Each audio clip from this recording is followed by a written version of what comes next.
Assalomu alaykum, yaxshilar, yaxshimisizlar? Bugun sizlar bilan bir ajoyib bir yangi narsa, raksing degan yangi termin, ya'ni mana ko'rib turganlaring mana qora chiziqcha bu chap koronar arteriyani anomal o'tishi raksing deydi. Oxirgi paytda rosa moda bo'layotgan narsa. Bu koronar tomir o'zi juda ko'rinmaslik kerak bu holatda.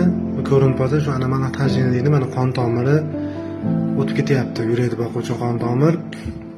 Buni hech qanday ahamiyati yo'q deyilardi, lekin biz bildikki bu bemorda dadalari infarkt bo'lgan, akalari ham infarkt bo'lgan ekan. Biz bularni koronagrafiya tekshiruvga jo'natdik. Kuzatamiz endi nima bo'ladi. Mana shuni raksing deydi, ya'ni anomal natxajini levi koronar chap koronar arteriyani anomal o'tishi. Sog' bo'ling, salomat bo'ling. Videoga like bosib, yaqinlarga ulashib